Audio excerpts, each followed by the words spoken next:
Sardonicus are all surprisingly inventive stories, with shocking twist endings that are here reprinted in their entirety.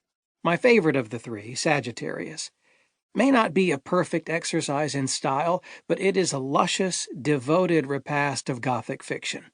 Sagittarius centers around the tale of two stage actors, the divine Selig and the revulsive Laval, a freakishly deformed performer who shocks the Grand Guignol audience every night, and who embodies evil to perfection.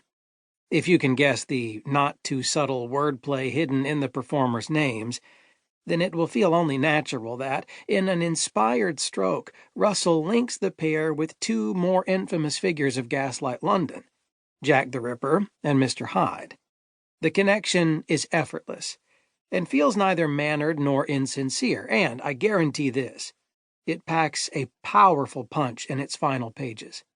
La vie est un corridor noir, d'impuissance et de désespoir, cries Laval. Life is a black corridor of impotence and despair. Indeed. Sanguinarius retells, from an unorthodox perspective and with great macabre gusto, the story of Countess Elizabeth Bathory and her thirst for blood. Russell provokes and subverts the tale by adopting the Countess's point of view.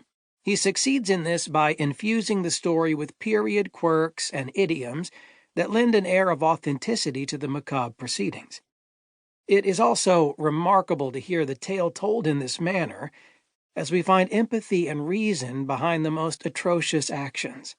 Bathory starts her journey as a virginal bride in her early teens, and is swallowed by a vortex of depravity and bloodshed that is described at times with zealous excess. In this, Sanguinarius represents an aspect of Russell's fiction that will erupt in full in Incubus, the capacity of the author to get caught in his own compulsions as he attempts to titillate and shock the listener. The most famous of his tales, and the only one that is frequently reprinted and discussed, is Sardonicus. First published in Playboy at the end of the 1950s, this is a tale of enormous originality that remains, at the same time, a grand homage and a reinvention of the Gothic. To the eyes of its seemingly straight protagonist, Sir Robert Cargrave, everything in Castle Sardonicus is askew and in decay. He has been called there to assist the husband of a former liaison of his. The man in question, the preternaturally pale Mr. Sardonicus, has the lower half of his face paralyzed in a horrid rictus, and the reason for this is too preposterous and delightful to consign in these few lines.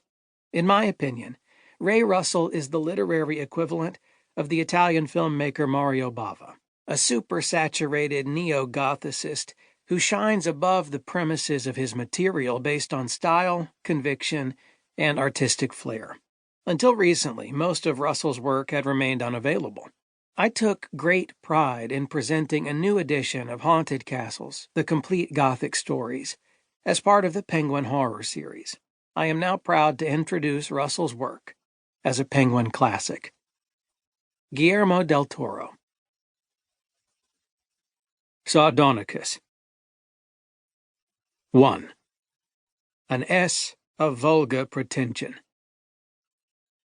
In the late summer of the year 1800 and blank, a gratifying series of professional successes had brought me to a state of such fatigue that I had begun seriously to contemplate a long rest on the continent. I had not enjoyed a proper holiday in nearly 3 years, for in addition to my regular practice, I had been deeply involved in a program of research, and so rewarding had been my progress in this special work.